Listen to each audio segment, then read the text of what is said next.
Okay. All right. So, as a developer, like literally every time I come in to the job, we start off with something called a daily stand up. The stand up is basically a meeting. The reason it's called stand up is because what they used to do, or traditionally what they do, is when they go into the office, everybody will stand up and like they'll stand in like a circle, and they'll tell each other, okay, what you did yesterday, anything you're blocked on, that means like anything you're stuck on, what are you going to do today? Like it's kind of like an update to like the whole team. And it's the benefit of it is that it keeps everybody on track, and you have all of the developers in front of you. So if you have a question for somebody, you say, hey, actually I need you to help me with something after this thing. Like can we meet or whatever. That's the basically the reasoning behind it. And there's a whole bunch of other meetings with specific names to it, but I don't want to get so much into it. But if you hear of the word stand up, if you hear that, you're going to hear it. Like now you know what it is. It's a meeting where the developers meet. Obviously, we don't come in we don't come into work as often. I work 3 times in the office now, so most of our stand up, well, honestly 100% of it is on Zoom. So you literally come on Zoom just like this, and you go around. The project manager directs it, and then everybody gives their updates. um, so that's how that works. um, I also wanted to talk about like a conversation that I had with one of the students. Somebody was telling me, I'm not going to say any names, but somebody was telling me that they were taking a long time to like finish something, like to solve a problem. An example of it would be when we was here on Sunday, right? And I had gave y'all the assignment, and it took an hour and a half to do the one function. Um, like my thoughts behind that is that like that's like a very normal like thing. Like sometimes they'll give me like a ticket, or they'll give me like something to solve. Like let's say there's like a bug somewhere in this app, and like every time a user clicks some button, some weird thing happens somewhere else. Like sometimes like a small bug will literally take me like maybe 2 or 3 days to fix. Like, and honestly, if it can really get really complicated, and it'll probably take me 2 weeks to fix like one small little thing. And I would literally be looking at the code trying to figure out where this bug is coming from. Like it can get really really like complex. And that's only because like I'm looking at like there's thousands of lines of code. So when there's thousands of lines of code, you do a lot of searching, you do a lot of testing, and even after you think you solved the problem, you got to make sure you solving the problem didn't break something else because that happens a lot. You fix one thing, you break something else, and it's literally like a continuous process.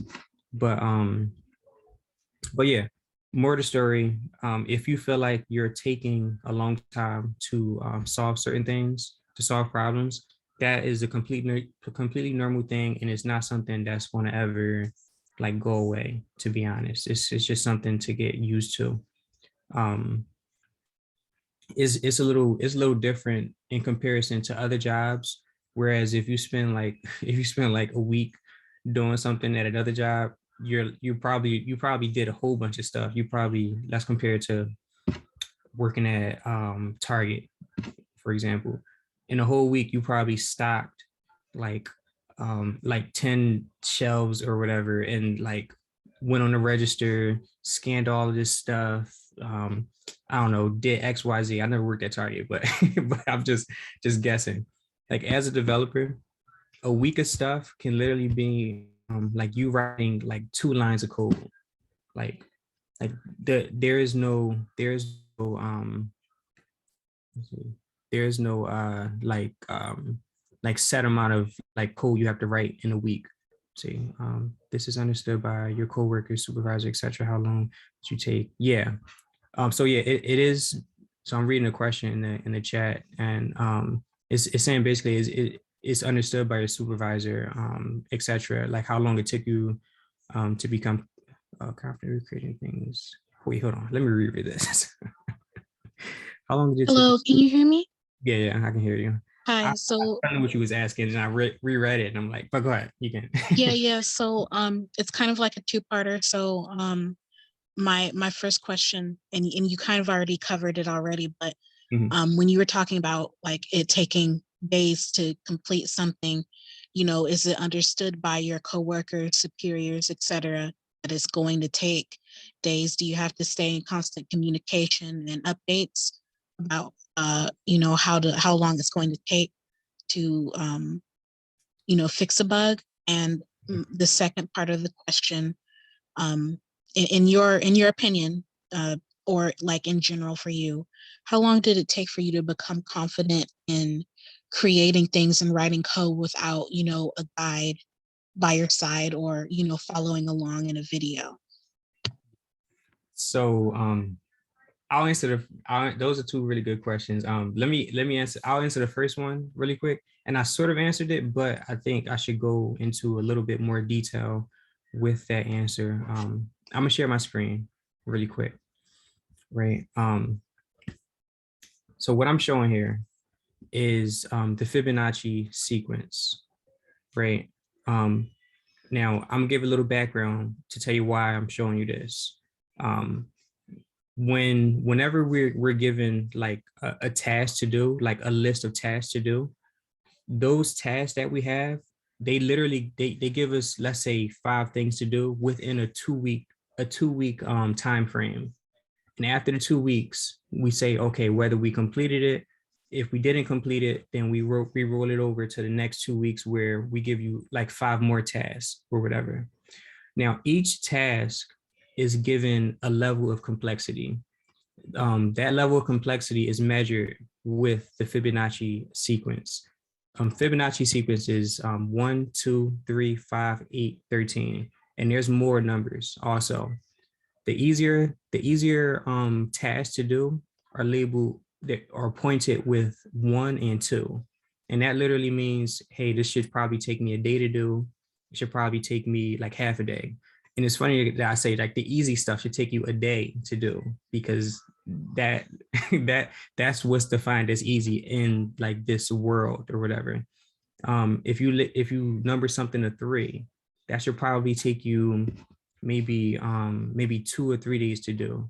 If you label something a 5, if you point it as a 5, like a 5 in complexity, it might take you like 4 days to do, for example.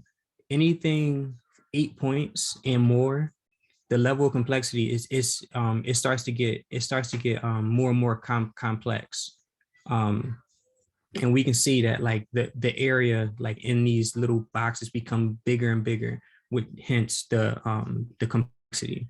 So when you get to like 8, when you live with something at 8 or 13, that means that we don't know how long it's going to take. And the managers understand that, like, we really don't know if it's going to take a week. We don't know if it's going to take 2 weeks. It may even take 3 weeks. If it's a 13 pointer, it may take 3 weeks. We honestly, we just really don't know. um it's really hard to measure how long it's going to take to do something, because everything gets so complex when you start putting all of these when you start layering all these different things together. Like in this course, we're learning HTML, CSS, and JavaScript, but there may be Java on the back end. There may be a database, a SQL database that you have to interact with. You may have to work with another team to solve your problem because they have the answer somewhere. Or like, remember how I told you like there's thousands of lines of code. Like there's literally parts of the code that you've never touched before. It's almost like walking into a mansion, and like you haven't been in all of the rooms. It's like I've been in this section before, but as soon as you ask me to do something that's in another section of this mansion, now I got to figure out how to navigate this mansion. I got to figure out what goes where. So yeah, you think that it's easy to do, but there's an extra layer of complexity because now I got to figure out how to even navigate like in that part of the code or in that part of the mansion, as an analogy. So the managers definitely understand. Well, any um any big companies would know. I think I should say. Now, if you're in like a smaller company that's less experienced, that hasn't had like many developers, they won't know. Oh, like a startup? Yeah, like a well, like a startup. Like a startup is a really good example. Now it depends on what kind of startup because some startups are have all developers in there. So if there's all developers in a startup, like a developer knows that it's difficult to predict how long it's going to take something for you to do.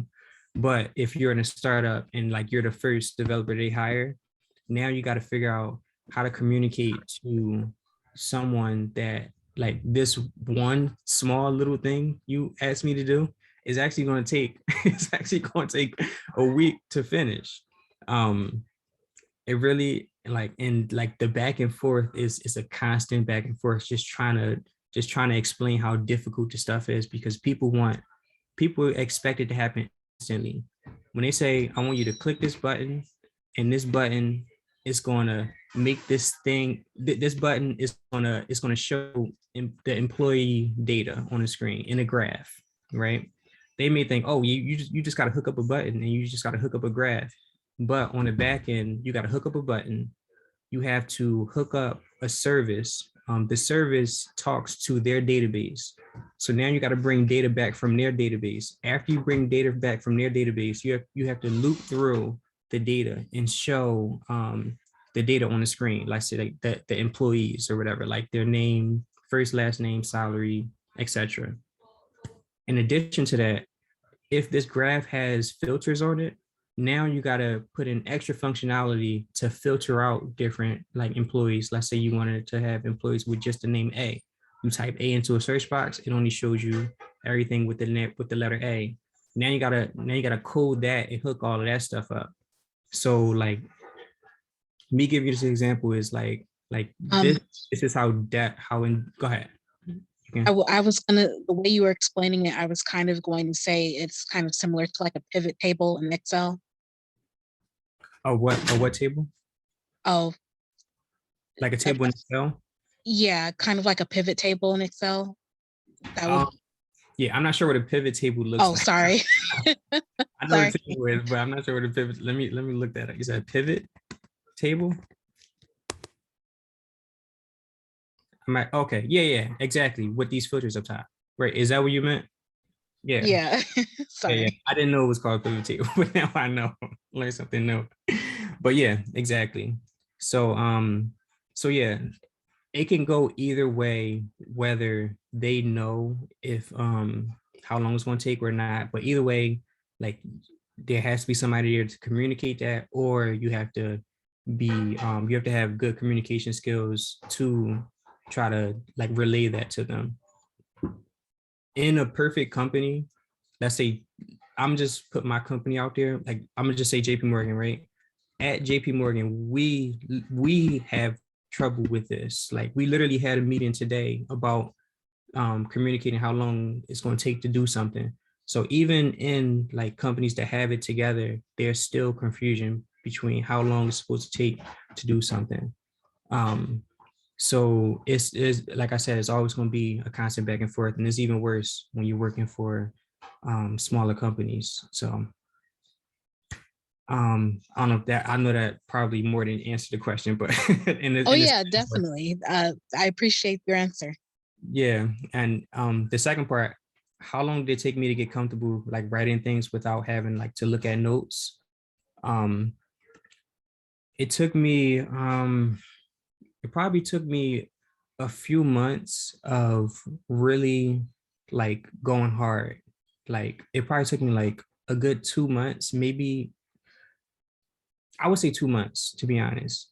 And I say 2 months because the very first thing I put together without looking at my notes was something very, very simple. Like I literally put like four. I literally made like 4 boxes, like a few boxes on the screen. And like, let me give you a visual of how what I did. Let me share my screen. Let me see. Let's see. Stacked. Hoping to give me a picture that looks that looks like how.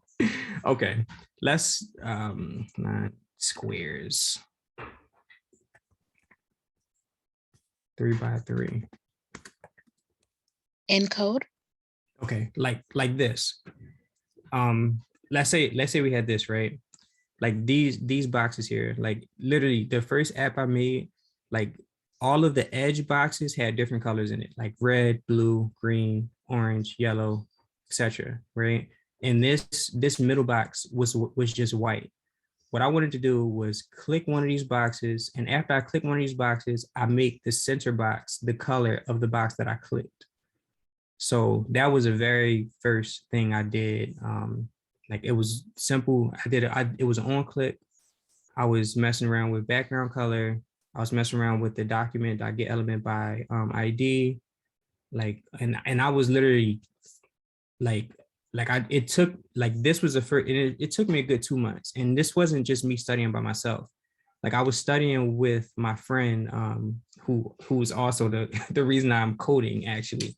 I was studying with him, and we was just doing it together, and like I figured it out eventually.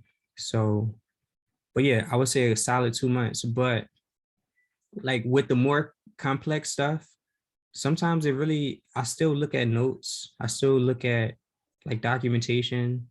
Like it's not, it's never been a time, it's never been like a good amount of time where like I can just straight do something and not have to reference something. Like even all of those apps in the course, I had to look up. Like I had to look up all those definitions I be talking about in the videos. I went to W3 school, and I got the definition of all of that stuff. I literally followed their curriculum to even make my course, to be honest. Because I'm like, yeah, I don't know. Like, I don't know, I don't know where to start. I'm going through here. I'm like clicking here. Okay, let. Okay, what do they say about let? I know what let is, but I'm trying to get a technical definition so I don't give somebody the wrong information. So I'm going through here, and I'm like, I'm looking at through these examples. And honestly, some of these examples I'm using in the course. I don't know, like if you go through and start looking through here, you're gonna see some very like similar stuff, because I'm literally going through this website. So like that being said, like even today, like I always have to reference something, even for the most simplest thing. Like I'm talking about how to create a variable here. So yeah, some stuff you'll know how to do by yourself, but not everything. Let me see if there's another question. I appreciate your answer because I feel like, with people who have experience like yourself and other coders and programmers, like I always see them as individuals who don't need to reference. They can just look at something and be like, "I," and then they just do it. And so, Yeah, yeah, yeah, everybody reference, literally everybody. Like I don't know one person, like I'm not even exaggerating. Like I literally don't know one person that don't use Google.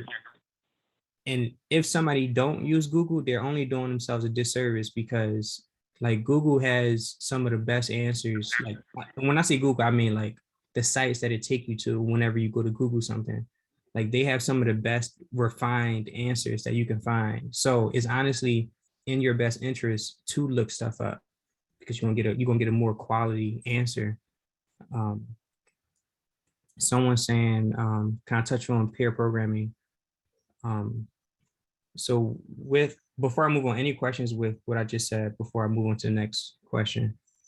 And honestly, I can probably spend the whole time just talking about this stuff if y'all really want to. If y'all have like a bunch of questions, I don't want y'all going into this not like knowing what to Yeah, I have expect. a lot of questions. So yeah, you said you had a question, Diamond. Actually, come right back to me. I'm sorry. Okay. Okay. So the next question I see in the chat is, can I touch on peer programming? Um, so pair programming is like, I've done this before where you sit with somebody and you program with them. Now, there's really like two versions of this. One where like you literally sit next to the person, like you maybe sit next to an experienced developer, and you sit next to them and watch what they do, or they sit and explain to you what they've done. Now, I've done that, yeah, like shadowing, exactly. I've done that at when I was at Comcast. This is my second, that was my second excuse me, it's my second programming job when I was at Comcast, and I've done it with a senior developer. And when I did that, like he taught me so much stuff, like just by me sitting next to him, it was like kind of ridiculous. Like even what's it called it? Like even how he looked stuff up, like how like the way he went about solving problems, like I picked up from that just by sitting next to him. So yeah, that's basically what pair programming is. And the other end of it, like the other version of this that I've seen was like the virtual sort of version where you have a teammate that is helping you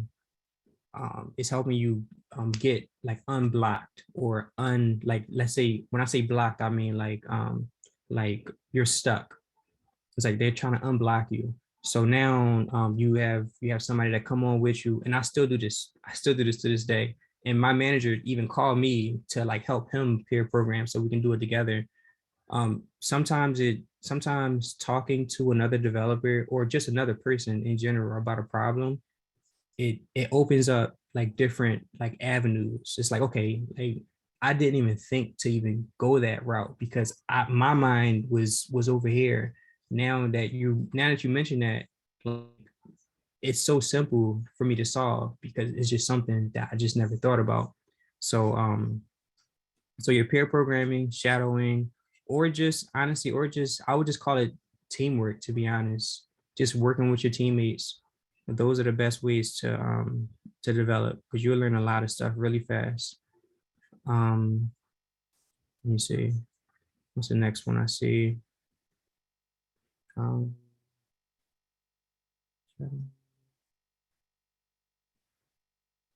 okay, I think that was really it. And someone said I found some good stuff on Grepper. Um, yeah, Grepper is a really good one. And if y'all didn't already install it, like it really is a good a good plugin. Um, Google plugin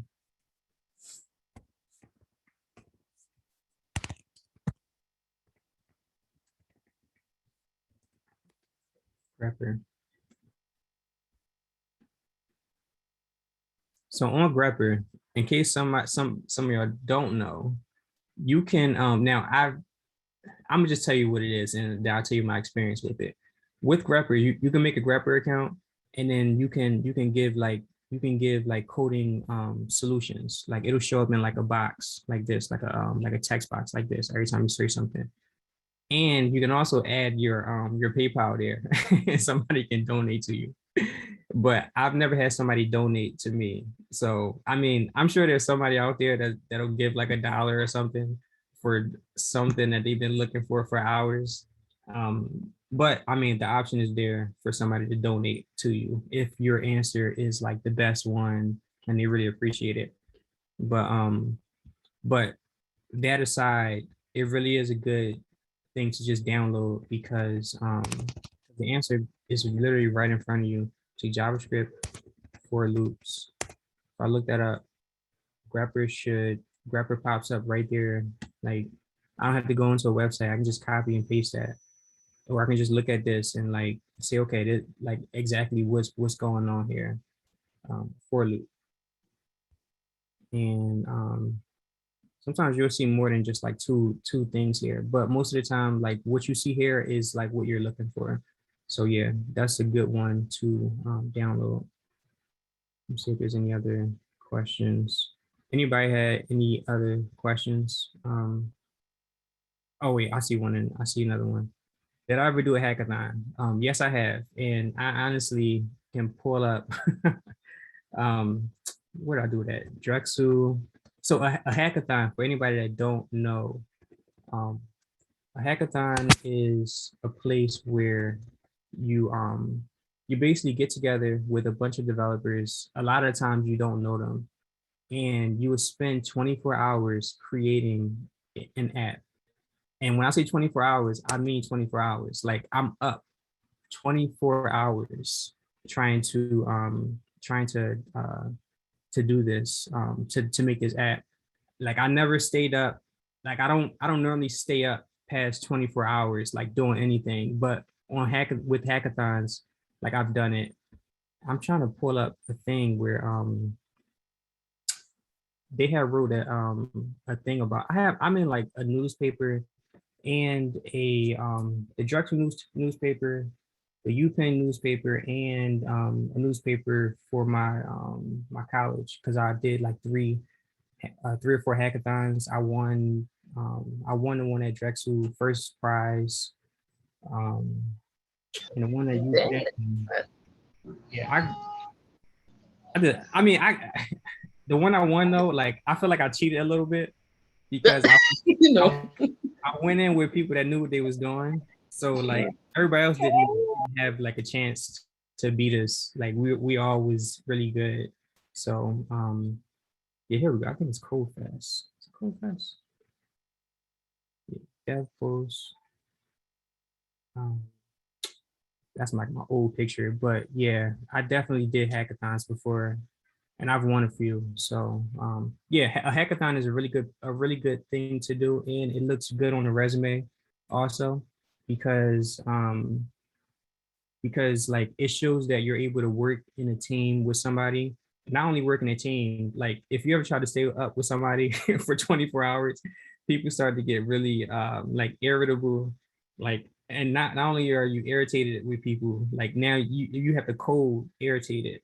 um but it is fun because they give you a whole bunch of food. They feed you so much food. They give you a whole bunch of snacks.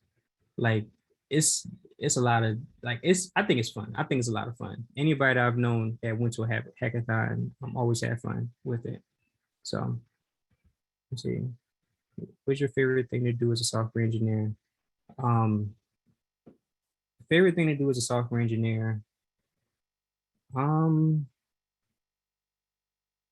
to be honest, I think teaching it is fun. Now if I put that aside, my favorite thing to do is build new apps. Like I've built like I built a new app at my job. Like we built it from scratch. And I like building stuff from scratch because it can like you I think it's more rewarding when you start to see people actually use it. It's like now people at the company is using what you just built or whatever. I think Yeah. I think that's the best. I think that's a really, really good feeling. Especially if it helps people out. So yeah. Let's see. Next question is what entry level jobs do you recommend?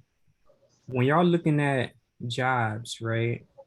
What I would do, hold on, let me plug this up. My computer's dying. Okay. When y'all looking up jobs, I would not look up a job title. I don't know if I already said it. I would look up a skill. Let's say I go to let's go to Simply Hired. This is my go-to.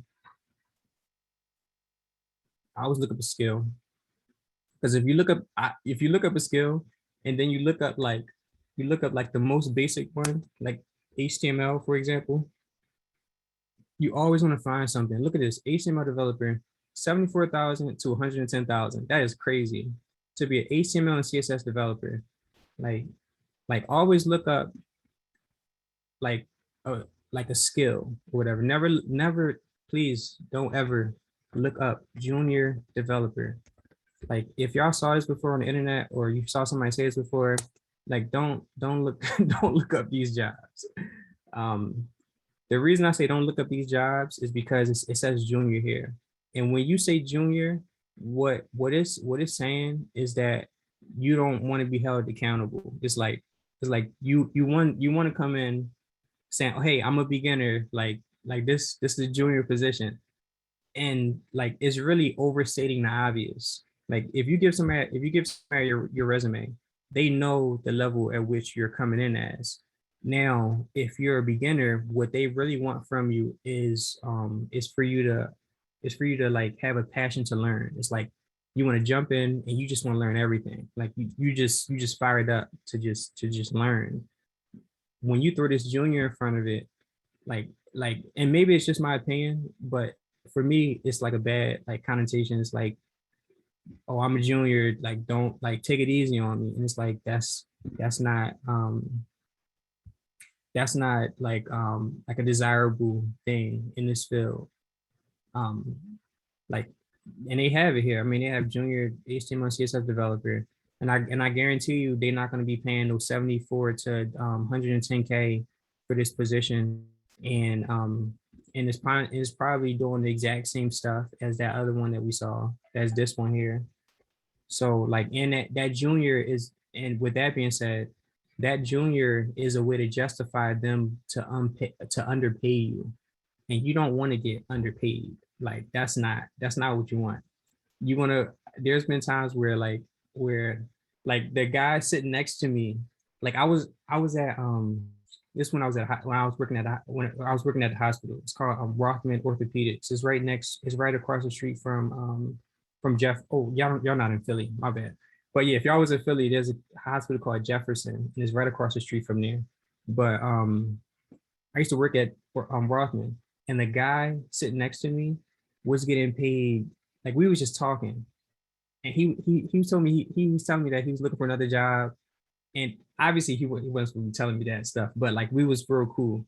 But he was telling me he was looking for something around 100K because he needed a little bit more. He told me he needed a little bit more than what he's getting paid now, and that implies that he's getting paid 90 something, like for me anyway. And I was sitting there getting paid, I think I was getting paid 65K or something, like 70K. Yeah, I was getting paid 70K at that point.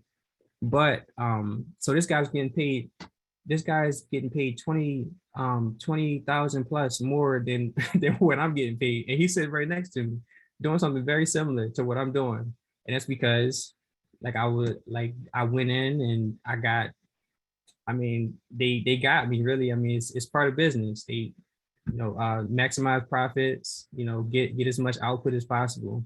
But with that being said, you don't want to get underpaid, because it's not a good feeling to know that that person sitting right next to you doing the exact same thing is getting paid $20,000 more than you. So never look for this junior stuff here, because they will more than likely underpay you. But yeah, to answer the question, look for a skill, JavaScript, CSS, whatever. Like, and honestly, when you're looking at these descriptions, as long as you for the stuff, if it's a 10, as long as you meet 5 points, that's all that matters. You don't need to go in knowing all 10 things, because there's no the thought behind it is that there's no room for you to grow. You already know all of this stuff. So what makes them think that you're going to stay if you don't grow with the company? So that's something to think about. Let me go through the questions. You might show it to GitHub. Okay. So to show my GitHub, just like an idea of what employees would look like. Okay.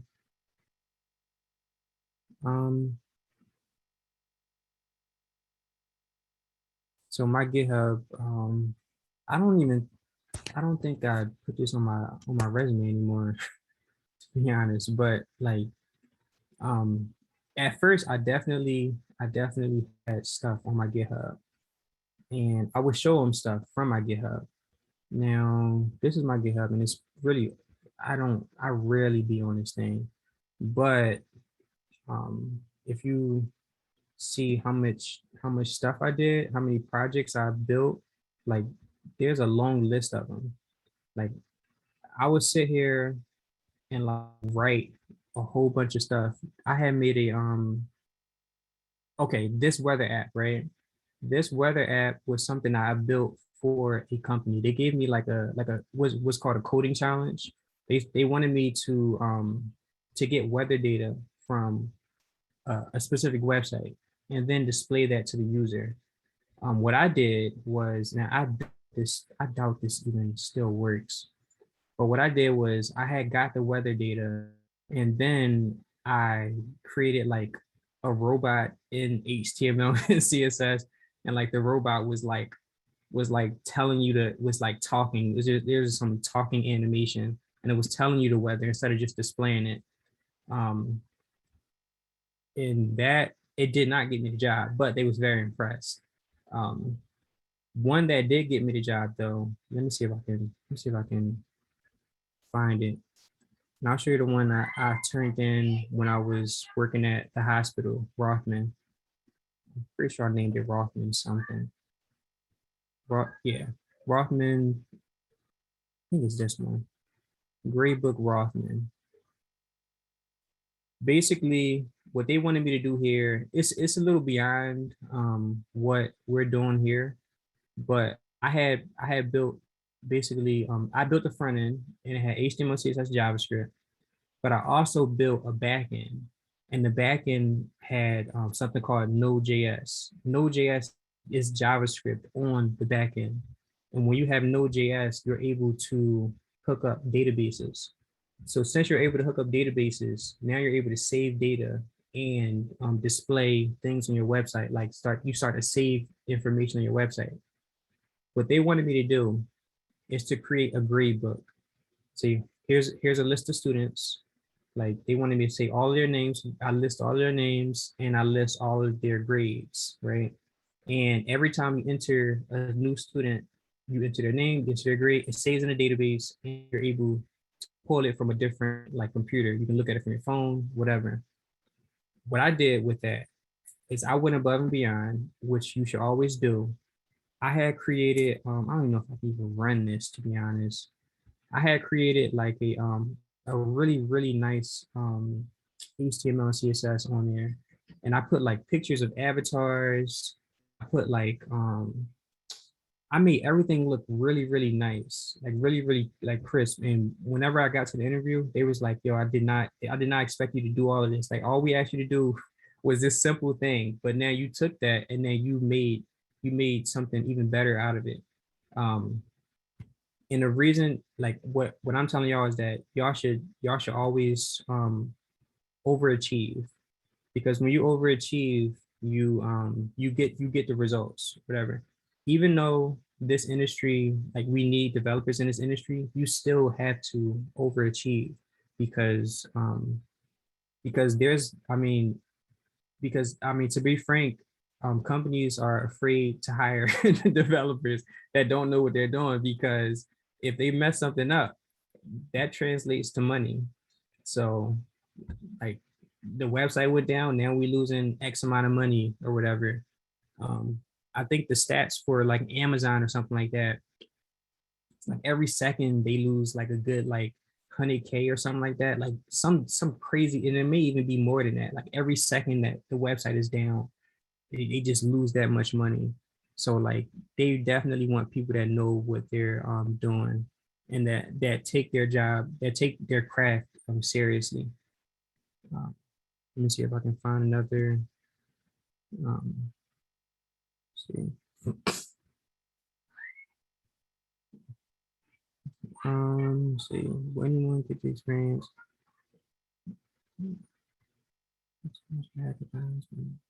Oh, okay. Oh, Talib, you put a plug in there. Yeah, Talib, do you want to just say it? I don't know if I feel like it'll be better with you with the hackathon and experience with it. Um, but anyway, yeah, Talib, he hosts like a it's basically a hackathon for like youth, and like basically like you're able to be like a mentor or like a guide, like the youth as they go through this hackathon. And what that's going to do for you is give you, first of all, gives you project management experience. It also gives you like just manager experience in general, and stuff like that looks really good on your resume as well. So um, let's see, if there's any other questions.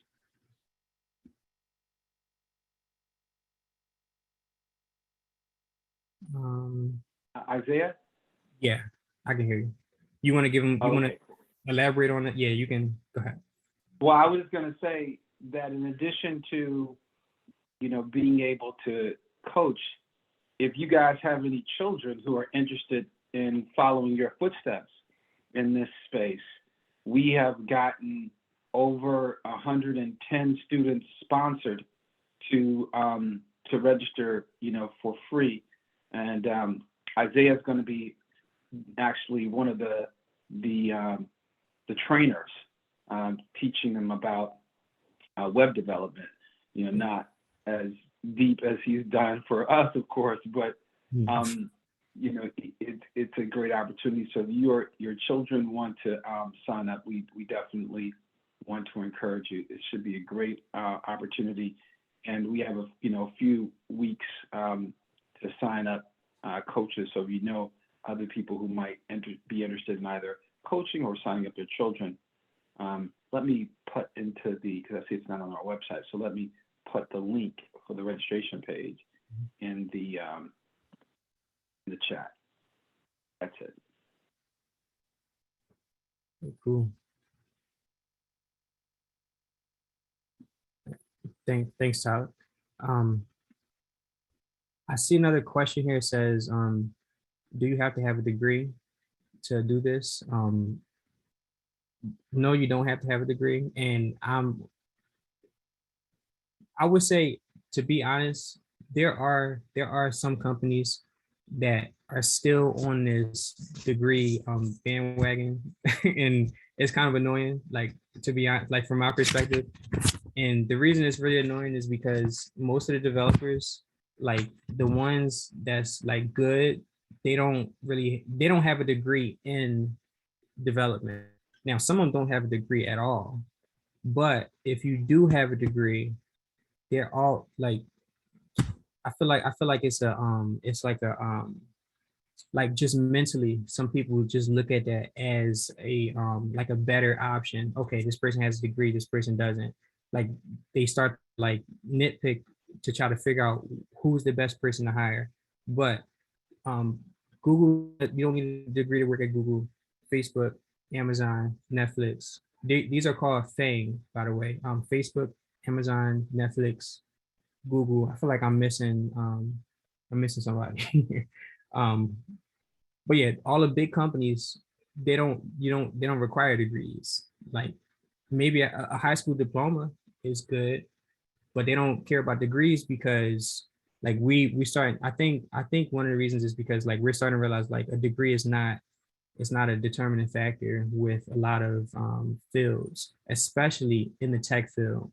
And the reason I say that is because if you had a degree, my friend has a degree in in this field. I hope you don't look at this video, but I'm gonna be completely honest.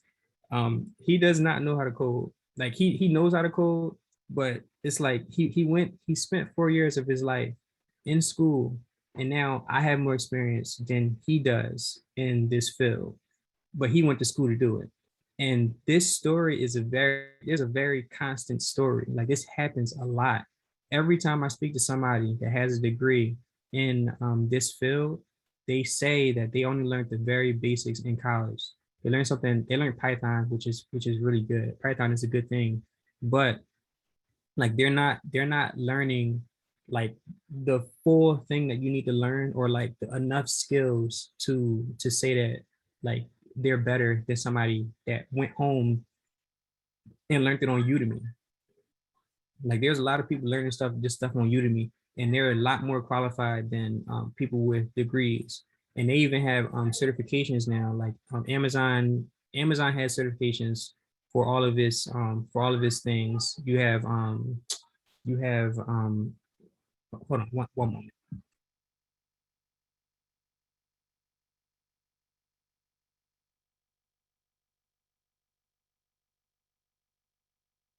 What was I saying? But yeah, Amazon has certifications, and honestly, these certifications don't mean like, it's not a make or break thing either. But if you get them, they look better or whatever, but not better than a degree. What is it called? I cannot think of this. this this software. I forgot. But a lot of it, like if you need a certification, like is something that you can easily get. Now you're not about to get certified in HTML, CSS, and JavaScript because it just don't exist. And so yeah, that's just that. And with that being said, like you really don't need a degree. If you know what you're doing, if you know what you're doing, you have projects, you're able to speak towards what you're doing. You know the reason why you did certain things, and you're able to pass the interview. It does not matter if you have a degree or not because you know what you're doing, and they're gonna hire you because frankly they don't have enough people. And even if all of the people that went to school for this graduated and they was all qualified, they would still need more people because there's not enough people graduating to fill the need of this field. But like I said earlier, like to go to what I said earlier, just because there's a need for developers does not mean that they're going to hire the first one they see because you messing up translates to money being lost. So that's that. I hope I answered that question. Plus any others with that. Let's see. So, what's that? No degree needed. Yeah, no degree. What is the money you really make? So you make a lot of money, to be honest. I remember the first time I saw. So I'm just giving my quick story. Like I'm not from money at all, or whatever. Like when we got our income tax, that was when like we saw some money. Like, oh, I got $2,000 on my income tax. Okay, cool. But becoming a developer means that you get paid. You get an income tax check every 2 weeks or whatever. It gets to you start to get it so often. You get this 2,000, 3,000, maybe even $4,000 every check, and honestly, you can go higher than that. And then you start to like you first of all you realize that you have a privilege now because not everybody makes that much money. First of all, and you can do things. You can do a lot more stuff now because most of the stuff that's around you is averaged out for that is like the cost is averaged out for the average person, and because you're making more than the average person now, whenever you go to buy something, like it does not feel expensive at all. You're able to take vacations, and a vacation you take it with one paycheck, and you're overseas at a hotel eating at restaurants all like every single day with just one paycheck. It really is it really is crazy how much money developers make. So yeah. And to show y'all quick, because there's something I wanted to show y'all with this Udemy course. It's been 1 month or a little over a month since I started. I want to show y'all how much I make here. So far I got paid almost 1,000. So $940 to date. And I've been on this platform for a little over a month. Now, this is money that I'm not working for. Like this is passive income at this point. I don't need $900. Like I didn't need this before I started this, and I'm not going to need it after. Now I get to invest this into stock market and whatever. So like me showing you this is like y'all learning development opens up doors like this where you can host a course on Udemy, or you can make stuff online and build passive income that way. And this is literally just you using HTML, CSS, and JavaScript. You don't need like everything else. So don't. And with that being said, don't feel like you got to learn everything. Like there's a lot of stuff to learn when it comes to development, but you don't need to learn it to be making money. So yeah. Yeah. But that's just the first month. I mean, the projection is going to get higher and higher. So yeah. Any other questions?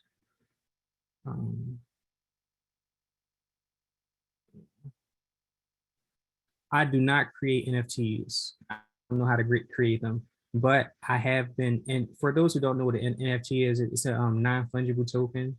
is basically a digital, um, it's something that works on something called the blockchain, and because it works on the blockchain, it means that people can't replicate it. Like this like let's say somebody give you a painting and it's an NFT, like that copy is yours and nobody else can say that that's theirs. Just like the Mona Lisa is worth, I think 900 mil or something like that, like somewhere close to that number. I'm pretty sure it's somewhere close to that number.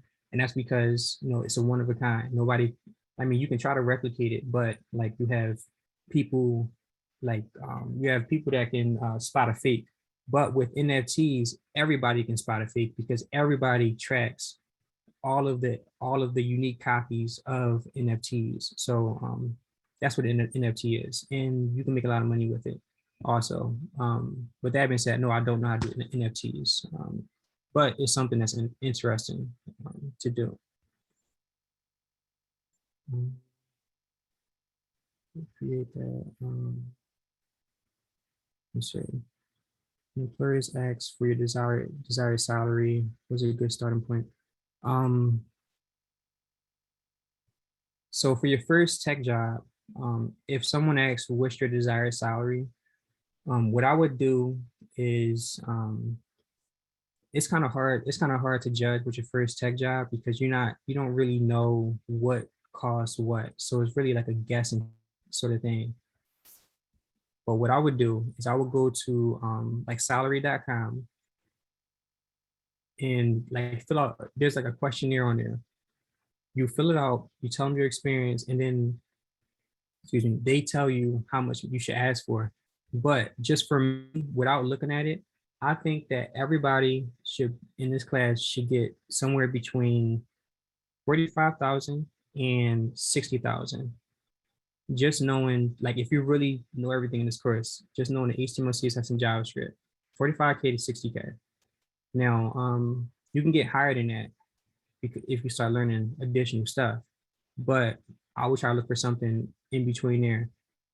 And I'm going to contradict something I said earlier, where I said, don't let like someone like lowball you. For your first job, honestly, take whatever you can get.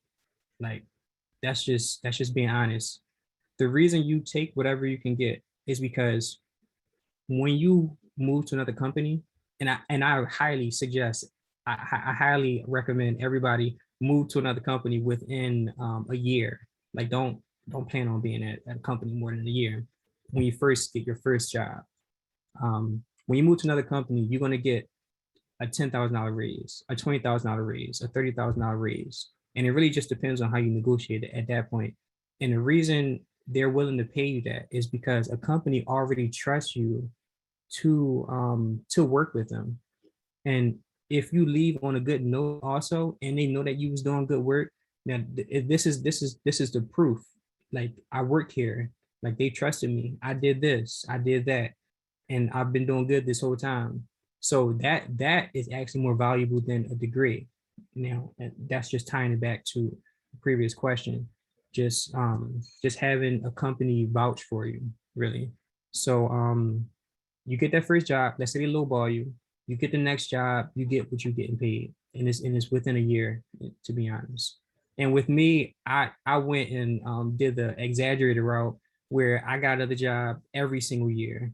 A year, my first job, I stayed there for 3 months, and then I hopped to Comcast. Stayed at Comcast for about a year. Then I hopped to a hospital. Stayed at the hospital for like a little over a year until I realized the guy next to me was getting paid more than me. Hopped to another job called Elsevier.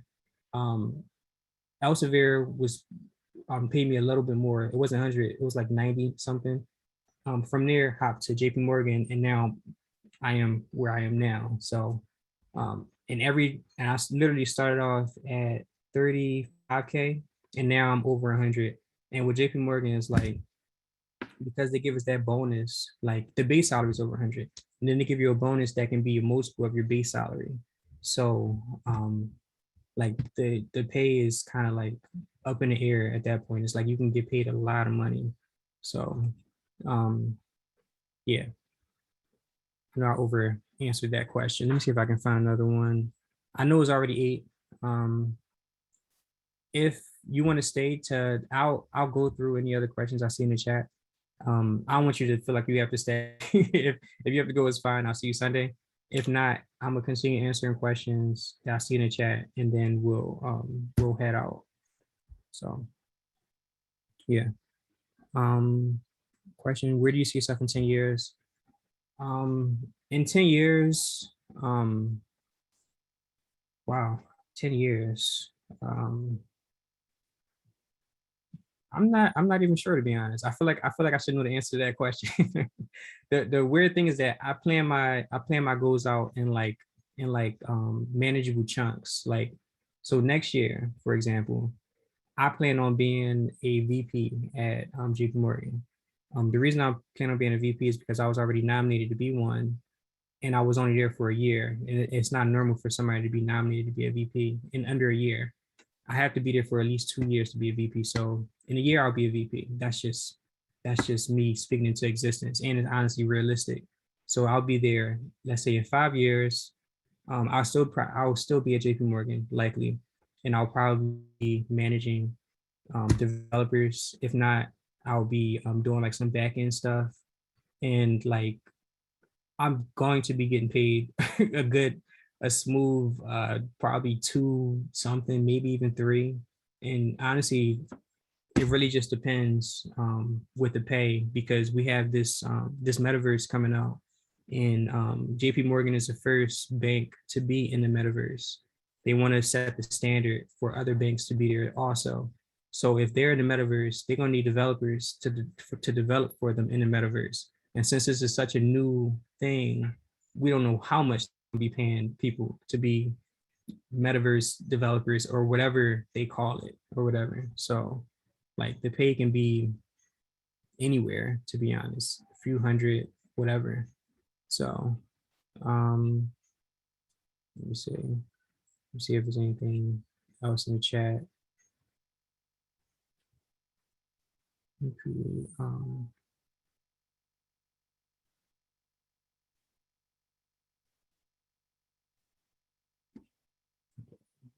See a lot of comments. How would I put it? Oh, the resume. Somebody asked, how would I put what we're doing in the resume? I forgot to tell y'all that I started putting together in the drive. Let me stop sharing for 2 seconds. I started putting in the drive like a sample resume. Now I have not finished it, but I'm putting it together so y'all can like get inspiration from it. Maybe put it inside y'all resumes. It's not nothing that looks ultra pretty or anything like that, but let me share my screen again. Where did I put it? I think I put it in class resources. I would have put, yeah, here we go. Resume content. I just put a few points in here. Now, I have to finish this, like I said. I started putting like the technical skills. Okay, HTML, CSS, JavaScript. We didn't do this yet, RESTful web services, but we're gonna do that towards the end. This is for the last like 3 projects. And I also, we're also gonna put that portfolio online. So so anybody can like look at it. They'll see your picture, your description, and they'll see all the projects that you've created in this course. And we'll highlight 3, and I think it's good to highlight 3 of the apps out of all of the apps that we create here. The credit store is the very last app that we create. And the reason we highlight that is because it's using stuff that you're always going to use every single day. Like literally, they're going to expect you to know this stuff. They're going to ask you make a get request to this endpoint, and I want you to put this data into the website or whatever. Like lingo like that, like you're going to be able to understand what they want from you. Once you learn what this get post, put, delete are, and like the thought process behind like why each of them are named the way that they are, and what each of them do. So this is very important. That's why it's the first thing on there. The Pokedex is also really important because we're able to search online, pull data back from online, and then display the Pokemon with the attack, defense, HP, I think I put the type on there also. Like you can literally customize it however you want. But literally the Pokemon information come back with like all of the different versions of the games, like what all of the pictures look like. So you're able to like loop through all that data and like display exactly what you want to display on the screen.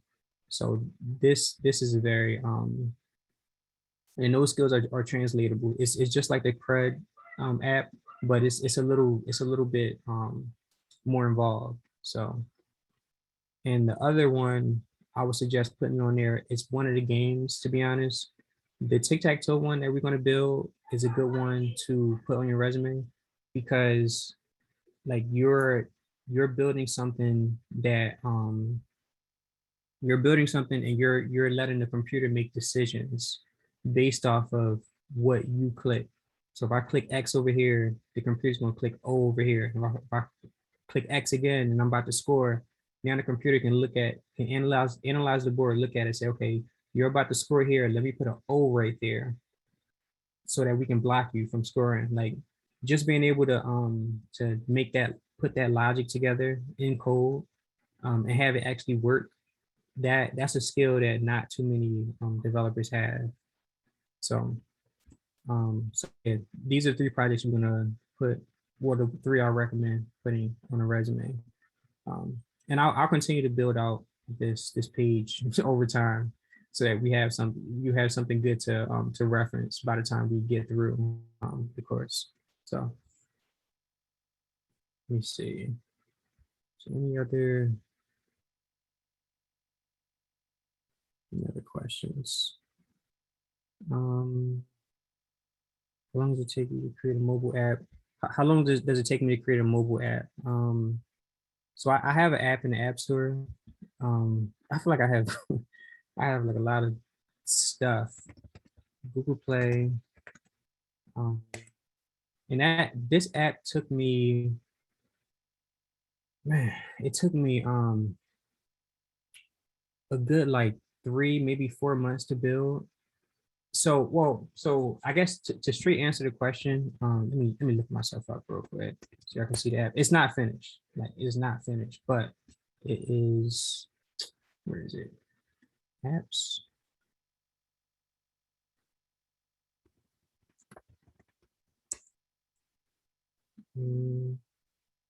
Where's my games? Okay, I search through games. Where's my did it take it down? I know they didn't take it down. To Google Play. Anyway, I have an app in here and it took me a good 3 months to build. Now you can either take to build something or like a week to build something. It really just depends on how complex the app really is. Um, I think they really took my app down. It was crazy. Oh, here we go. I was looking at my name, but my name is in here. I know my name is in here. Why's my name not here?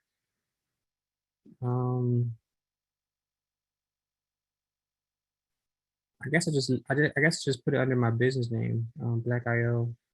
I could have swore I put my name in here. But anyway, this is a game I built. It's basically you basically play the computer. You play through this like it's like a lot of logic involved here, and the computer makes decisions based off of what you do. Name of the game is basically to make the most boxes on the screen. And some of y'all probably played it when y'all was younger.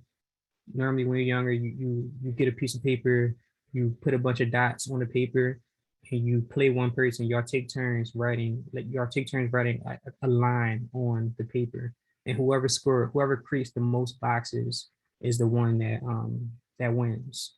It's the exact same concept, except for I put my own spin on it. But yeah. It, but to answer the question, anywhere from 3 months to like a week, really, if you want to do something very simple, and you can do all of this stuff with HTML, CSS, and JavaScript. Don't really need anything else to make it. Let's see, how many independent projects should you have in your portfolio for interviews? Independent projects. It's not a question of like how many. would say like the quality. Like you can have one, and if it has everything in there, then you're good. And when I say everything, I mean it's beyond just this course. Everything being obviously it has HTML, CSS, JavaScript, but then it'll have like a back end. Remember earlier I said something about Node.js being that's JavaScript on the back end. Some people will have like a Node.js backend created, and then like this app that they create has like a sign-in sheet. You got to put your name in, you put your password, it checks your name and your password in the database to see if it's there. Okay, you're able to log in. Now you're able to add information to the app, and that is with this post request. Like this whole this CRUD app allows you to do stuff like that. Add information into a database so that you can like save it to your website. Um, Maybe even put e-commerce in there. E-commerce like just having like a shopping cart, being able to put like a credit card information and actually purchasing something. Now, obviously, no one's going to put their actual credit card, but you'll have like a fake credit card number where they can put in, and then they'll see it like charge their fake credit card. They have things set up to do stuff like that online. What else would I have? Like but yeah, more so like there's other components also. I can't think of all off the top of my head, but yeah, the answer to the question is not how many, it's the quality of the projects. It's how much stuff is in each of your projects. So okay. Next question, metaverse. Okay. Get that Pokemon Go. Yeah, for, for Pokemon Go. Let's see. Let's see. How do you convert a website into a web builder into a mobile app? How do you convert a website you've built in a web builder into a mobile app on the App Store?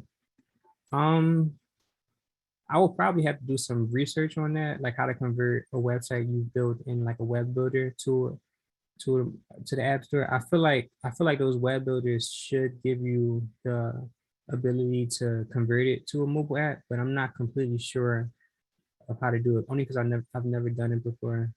Let's see. Are most tech jobs 9 to 5 or flexible? Okay, that's a good question. So today, right, I left work at 3:30. I leave work early because I don't got time to be in traffic all day. Um, with that being said, it's flexible. I can leave work early. I can get online later on if I want to. I don't have to. As long as my manager tells me, as long as you do your job, I don't care. You can go and take vacation. Like as long as you get the stuff done, I'm not about to load you up with anything extra. Like go ahead and do whatever you want to do. So it depends on the culture, depends on your manager, but 9 times out of 10, it's not gonna be a 9 to 5. Like it's just not. Um, Managers don't always stay the whole time, and yeah, we never have to like when we call off. Like I'm off for today. Like I'm not giving you an excuse for me not being there. Like you can't tell me not to leave or whatever. Like it's very flexible. Um, or at least where I've worked anyway. And I would try them. I would take a day off. Like I'm not gonna, I mean this is gonna be on YouTube, so I can't really say too much, but like y'all get the point. Y'all get the point. So yeah, very flexible. Let me see. Do most developers work from home or at the office? So that's interesting because the number, I think there's like a statistic we for the number of people that work from home. I think it's like I felt like it was like 1 in 7 or something like that. Like some statistic. Whereas before COVID, it was like 1 in 67 jobs, or something like that. But with that being said, most developers can work from home or some type of hybrid situation. Like for me, I go in 3 days, stay home 2.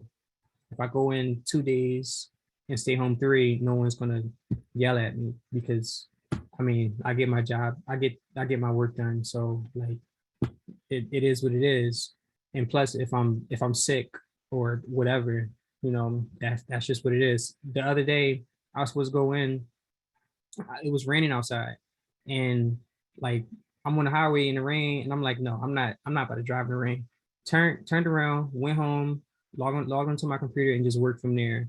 Like it's very flexible, and yeah, a lot of us do work from home. Let me see. Let me say, see, can bugs come from developers trying to add? Yes, trying to add features. Yeah, to websites and hold on. Let me read the second part.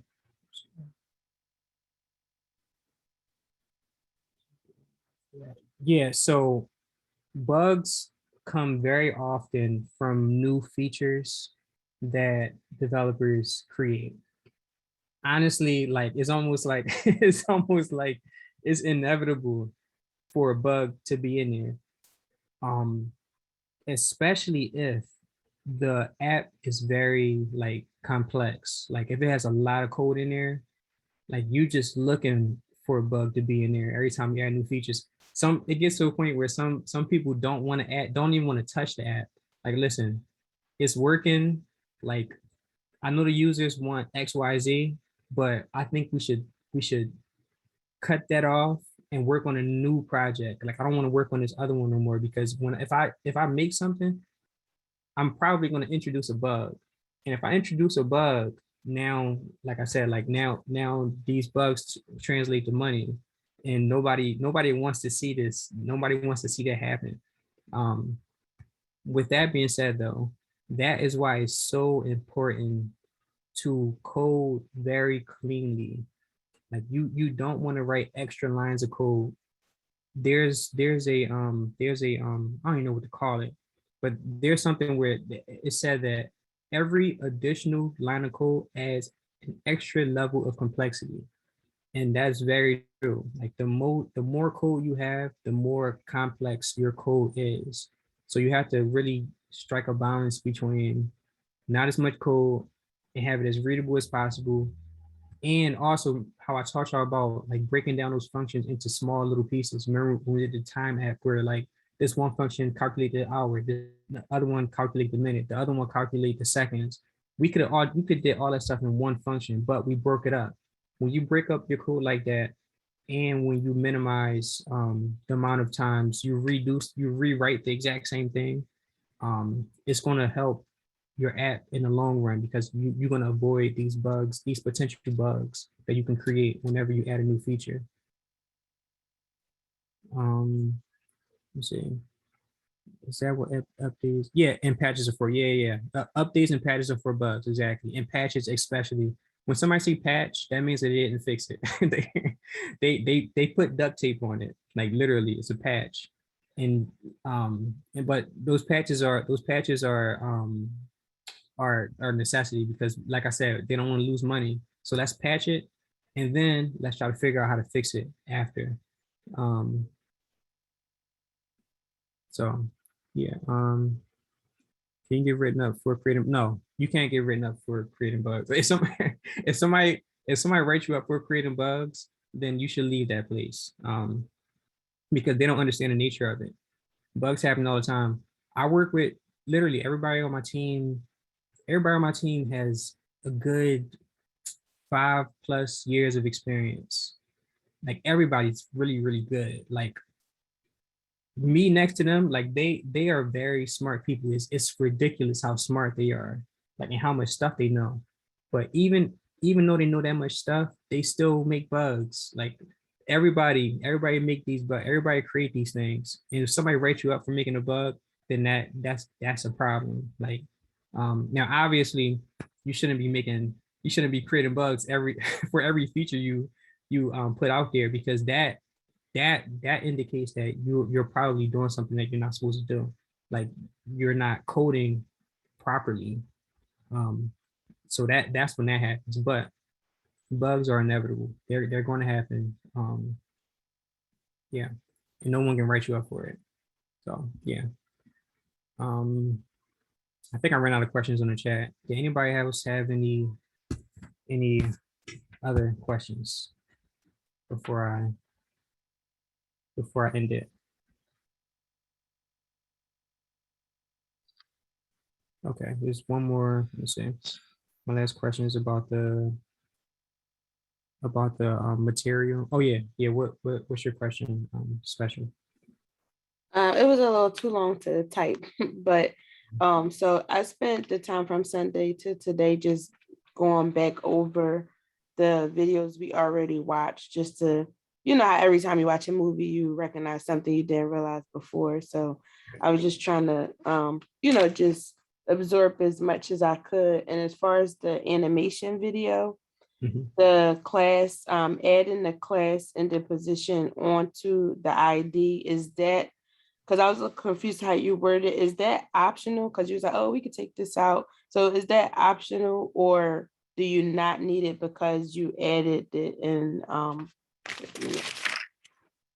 Yeah. So you talking about that class that helped move the project slider in and out. I think it was there was like an animation video. It's so weird that you asked that question because today I was literally gonna go over animations. I had it set up and everything. I was gonna just in case Oh, anybody had wow. questions. Yeah, because you added the Yeah. class ending position inside of the animate div, but you also took it out. So you took it out and then you uncommented your code in CSS, I believe, or JavaScript, and it still moved. So do you not need to add the class with the ID in the HTML? Do you? I'm not completely sure how it looks. Do you have it in front of you? I can like look at it. I haven't looked at the animation video in some time, to be honest. Yeah, pull it up. Okay.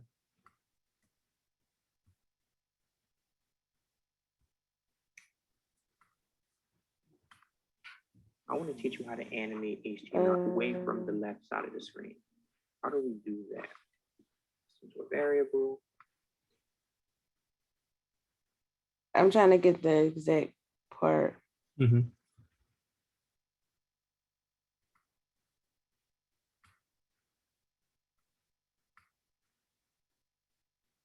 Okay, here it is. I can share my screen. Okay.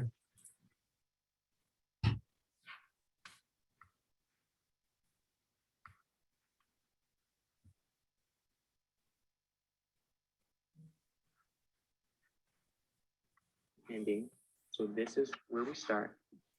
We give this class ending position. This is where okay, and then you're saying like I took it out, right? And then Yeah, yeah, you put it in, and I think you added the transition rule for it to slide over smoothly, and then you like took this out, and then you uncomment some other code, but it still moved. So is this yeah. like just something you don't have to do? So with I think I probably added it back with JavaScript. And that's me guessing. I think that's what I did. So if I took it out of here, right? Go more towards the end of the video. I feel like I took it out and then I put it back with JavaScript. See, I'm adding a class. So when you put it, so you can do it with that and then without this, or you can do it without the HTML class and then add it straight from here. Yeah. So you don't need the let me I'm gonna break down my like thought process with it, right?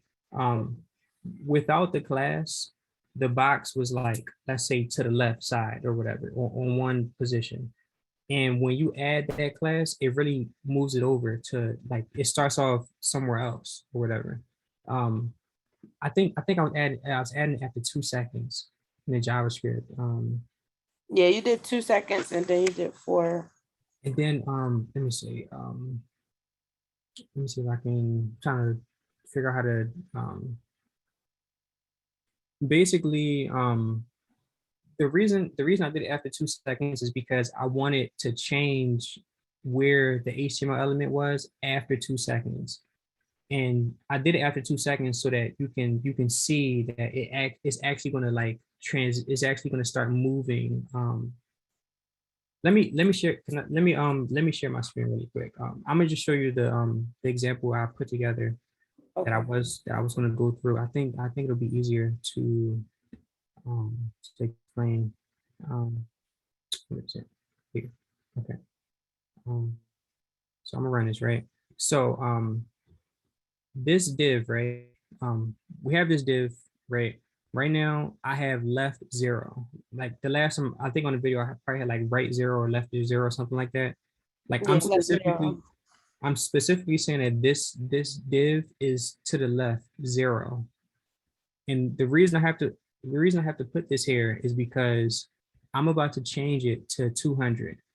Um, I'm about to change to 200. And when I change it to 200, it's going to transition after 4 seconds because we have this transition here, 4 seconds. None of that stuff is going to happen until I click this box. The reason is because I have an on click on there. I have this on click and it's going to fire this move function. This move function is going to get that div first by targeting by ID, and then it's going to add a class of move, right? And that class of move is going to move it over 200 pixels. But like I said, since we're using this transition 4 seconds, it's going to do it after 4 seconds. So I'm about to click this. As soon as I click it, we can see it's supposed to take 4 seconds. That's probably 4 seconds to go from left 0 to left 200. And just to show you why I put 0 here, if I don't put anything, if I don't put 0 here and I just click this, it goes over automatically. It does not transition. We have to have a starting position, which is 0, and some ending position, which is 200. So I don't know if that answered your question, but in that video, I did it after 2 seconds. In this example, I'm doing it after I click on this box. So it's the same concept. And we can see that this don't even have that class. Like this just got an ID. We didn't add that class until we clicked the box. Okay. Yeah. Yeah, but as soon as we I added got a it, quick question. yeah. Go ahead. I'm sorry. Were you finished with explaining hers? Yeah. Yep. You gave us in one of the videos a instruction that uses the command key, and on the Windows keyboard or laptop, there's no command key. And I did a Google search and said, well, there is no command key, but you can use Control and the Windows key, Mhm. and then that can give you the same functionality, but it doesn't work. What would you try to press? You was doing, I was working on the comments, and you said that basically you don't use the / or the double / if you just write in some text. You can convert that text into comments by highlighting the text and then pushing command forward. Is that there's no equivalent when you're using it's supposed to be Control on Windows. Pro? I work with a Windows computer on at work, and it's Control. I should have, when I was putting that video together, like I was thinking I should put Control / on there also. I know you said it didn't work for you, but So yeah, Control just did. All right. it just did. Okay. Yeah. I'm a re-edit. I'm gonna add Control. I'm gonna add it in the notes of that video or something to like do Control / for Windows. So yeah. And I don't know if you've used any other Mac keys in other places. I don't recall. I've listened to all of them, but I'm going back now. So that's just that one. But I appreciate that. Yeah.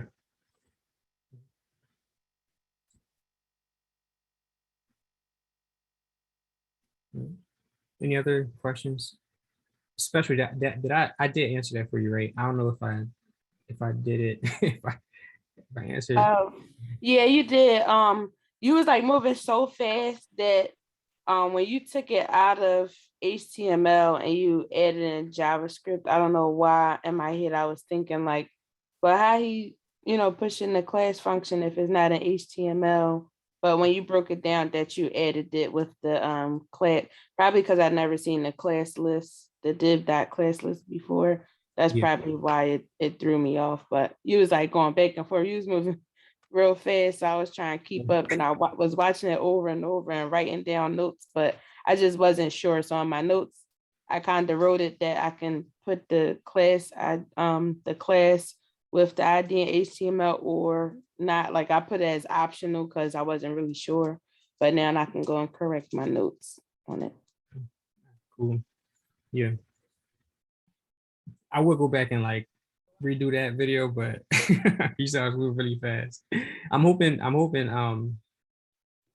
gonna look back at that video because I want to like, and if it's too fast, I'm just gonna slow it down, like at those parts. But yeah, thanks for put that out though. That was moving kind of quick with it. So yeah. Any So, other? question? Go ahead. And actually, I wish you would have kept that on screen. But Oh yeah. I'll put it back. no, ain't no thing. I think I remember for the most part. So the reason it moves is because you have is because you add in a class to that div, that specific div. Right. So it adopts the property of the new class that you have. Right. So at classes overwrite IDs, or classes are higher on a hierarchy than IDs are. Yeah, that I figured you was going there with that question. So um classes do take priority over these are selected by tag name. If I was to put this above this, this should still work. And the reason I'm saying above is because the lowest level of priority for CSS is whichever CSS class is last. That one normally takes priority. But since we're targeting by class now, this should take priority even though this is on top of this. So if I run this, yeah, so it still takes priority even though this is on top. But if this was a class, that would be a different story. So, but yeah. So then, if it was a class, how would you get it to then change? I would use that important flag. And important overwrites almost all of the priorities, if not like all of them. I feel like it overwrites all of them. Even But, root. I think you said root. No, root is, you're saying this, right? Like root is a way to target the body tag, no, the HTML tag. These two things are almost exactly the same, but root is a higher priority than the HTML tag. Okay. So an HTML tag, literally everything is inside of this HTML tag. Like the head tag, the body tag is inside of the HTML tag. Yeah. But yeah. If it helps in the animating video, he did list the priorities for CSS. So what would take the most priority no matter the location inside of CSS from the highest, I think it's about 6 of them. But I definitely had to write that down too. I forgot exactly where it's at in the video, but if it helps, he did put that in there. Yeah. I think. Don't feel like y'all have to remember these priorities. Like you don't have to have these memorized by heart. All you have to do is like know that they exist. So whenever you write in some CSS and it don't work, I want y'all to think, oh, like maybe it's a priority issue. Let me try to look through it now and try to figure out which one takes higher priority. And you can just Google it. So just know that they exist. That's the best way. So, yeah.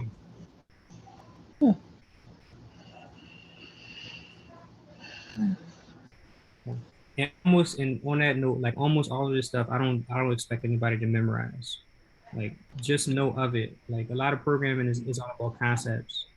As long as you know CSS conceptually makes colors on the HTML page, like that is more important than actually like knowing about this transition and like these very specific CSS rules, because all of this stuff can be looked up. So just knowing what something does conceptually is the best way to memorize, is the best way to go about this. So I have a quick question while we're like looking at this. So you know how some things you have to double click. Would it be like on double click, or would double click just do the trick? I think I it's think double. there actually is a own double click. I Yeah, just literally just made that up in my head, not knowing if it was real or not. yeah, there's one. I don't know. This don't give me the code completion, so I'm not sure um what it I think so it's on DBL click. I'm not even gonna try to write that out. I'm just gonna copy and paste it from yeah, here we go, right here. Oh, it's just DBL click. Yeah. I literally try to avoid writing things out because you can I ran into too many things too many times where I misspell something. And double click is not working. Not sure why it's not working. It's supposed to work. Is it on double click? Oh yes. Yeah. You know what? You're right. There we go. Look at your boy go. Look at him go. Pat myself on the back. So yeah, yep. Double click. There's a bunch of these things, a bunch of them. So So what would you consider like what would you consider building an app on your own? Because like looking at sample code and then taking that sample code and pretty much pasting it in, uh sometimes complete some of your assignments, because your assignments are like, kind of simple in nature, like they're piecewise more or less. So mhm. I could say use for loop or something like that, and then most of my assignment is complete. At the beginning of like all of my assignment was complete with a couple of them. Like the clock, I think Mhm. that was actually a code in grepper for pretty much adding a clock with the dates, with the actual date, and the time. So what would you consider that, like, okay, that's pretty skillful that you can find that, or would it be better if I was to like line by line code it and then use each of the methods, properties, objects, use each of those the commands necessary to build it? Like I don't know. What would you consider like sufficient or build? Yeah, I don't know. I hope you I understand the think question. knowing how to do both really, like knowing how to build something from scratch versus like um or just like basically using what's already there. Um I think knowing how to do both is a good thing. And the reason I say is because like when I'm on a job, like some of the stuff that I make, like it's I'm just building on top of something. It's not like I'm making something completely from scratch. And sometimes I'm using stuff that other people wrote to um to finish whatever I'm doing.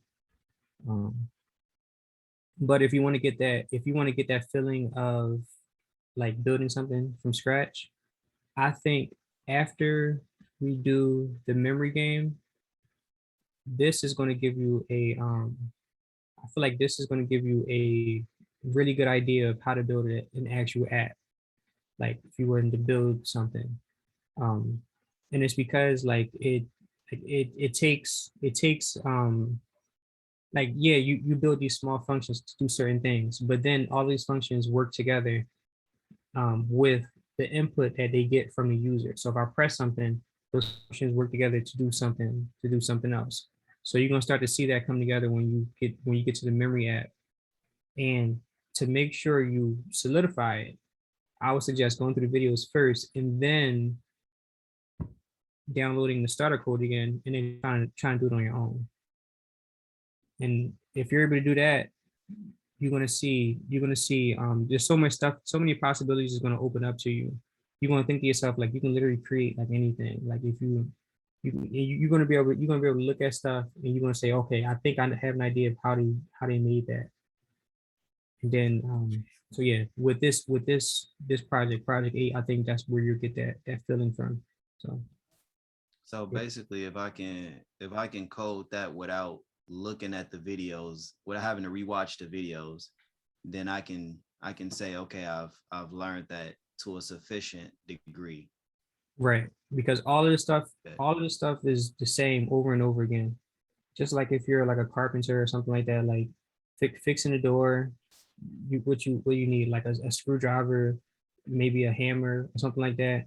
And that same screwdriver and that same hammer could be used to I don't know, fix a build a what's it called, build like a Shoe chair rack. or something like that. Yeah, Like sure. this is taking the tools that you use. That's why I named this section JavaScript tools. You use the same tools to do similar jobs. Like you're gonna learn how to use the tools, and then you're gonna apply those same tools to something else to fix another problem. So um, yeah, I think once you get through it, you're gonna be good. So yeah. Betty Can I, spaghetti. Mhm. can I ask my last question? Yeah, go ahead.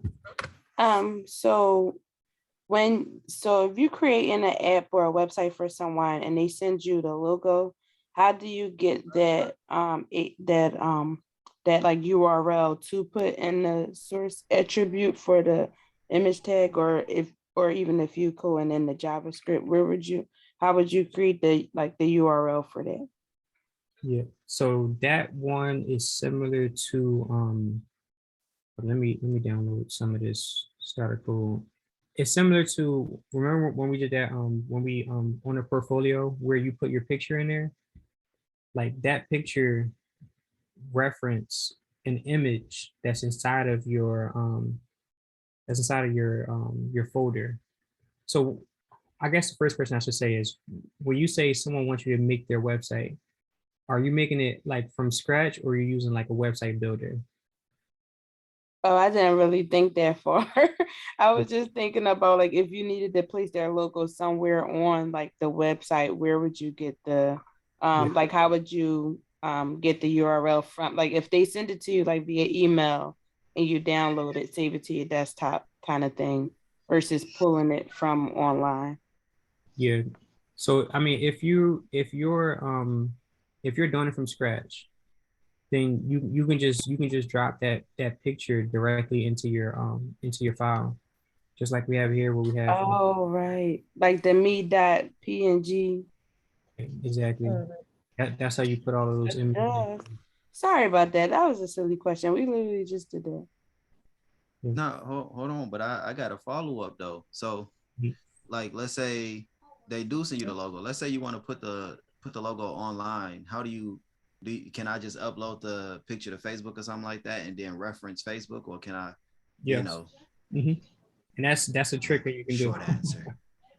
Short That's a trick answer. that you can do. Yes. What I do though, I upload the picture to my Google Drive, and then I get the image from there, because I mean I don't know what's gonna happen to Facebook, but I'm gonna have my Google Drive, and yeah, they're not gonna delete that. So yeah. Yeah, I was just gonna say. And then for I guess the company. So this is the same thing I guess with the web game. Like is it best to put everything online, and then how do you get other users to be able to access that online portal in order to play the game? Like it's almost like the flash games for Cartoon Network. Like how do you, when you play those on Cartoon Network, if anybody know what I'm talking about? Yeah. um I used to how do play. you how do you do that? You know what I'm saying? Yeah, You with all the files on your computer, or do you put all the files online somehow? online. All of these, like for this example, literally all of these files get dropped into a place online. And remember, I told y'all to name this index.html. That's because when you drop all these files online, it's going to look for an HTML file, and it's gonna show that to whoever comes to the website. And then in this case, you know, we showed all the games whenever we clicked on that button, but that show projects button. But in like Cartoon Network's case, like you may have to like go to a different page before you can get to the game section, and then click like a start button to see like all of the games that you can play. I don't think we went over how to like navigate between different pages in HTML. But yeah, you can navigate between different HTML files. It's just like navigating between different pages. But I guess the follow-up question to that question is, where do you store the code for this? So will it be stored on your computer? Will it be stored on some server? Or would it be like a situation where you just put it on a Google Drive or something like that? It'll be stored on a server. Like the files, like this, for this example, we have these games here. And all of the code for these games is right in this side of this JavaScript folder. They have their own JavaScript file. So those games work off of JavaScript. They have some HTML and CSS in there, and it's the exact same setup. They got a JavaScript file. They wrote the code out. They styled it with some CSS, some HTML, and all of that stuff is directly dropped into the server. And every time somebody goes to the server, it displays the index.html file. And from the index.html file, you're able to go to whatever page you want to go to. Like you're able to start navigating on the website. So yeah, everything. So if I was to have to build something myself, would I have to set up a server? No, there's platforms that host that have it for you. Remember how I said we're gonna put this online? We're gonna put this online through GitHub. GitHub is a server, and GitHub allows you to access your code from your server. So, and it's free. And they have other ones too. They have Heroku, that's free also. But this one you can put a backend also in there, like backend code. You can hook up databases. And with databases, you can use something called MongoDB. MongoDB. That's a real popular one. If you look that up online, it's basically they basically use JavaScript to save stuff to databases, and you can literally save all your stuff on this website into their database. So then you can reference the database from this website or from GitHub. And when you do stuff like that, when you reference different websites from different websites, you're gonna learn how to do all that stuff whenever we get to this CRUD store. CRUD store, Pokedex, and there's one more. It's like a joke app, but those teach you the fundamentals of how to hook all that stuff up. So now your website can do so much more when you start to use services that other people provide for you. So. Oh yeah, I appreciate that. Sorry if I don't know if the questions like weren't leading anywhere. I was trying to get to it. I appreciate you though. Yep. All right. All right. I think I'm here. This was a good session. I'm glad we had this talk because I think it's important for y'all to know, like, first of all, to have your questions answered, and to get more insight on like what to look forward to whenever y'all do start applying for jobs. So, yeah, I will see everyone on Sunday, and we will be working on the color psychology app, which some of you already went through, which is fine. And we'll also work on a different one. We'll work on the calculator. There's a no password generator. We'll work on color psychology for like the first, like I'll just go through it, to be honest, like myself, and then I'll break it up into teams to work on the password generator, and that is forget which section that is. Its section is project 5, password generator. So if y'all can watch that before y'all get to class, it'll help y'all just like do it as a class together. So, yeah. All right. All right, thank you. Good night. Thank you. Thank you. Thank you. Yeah. See ya.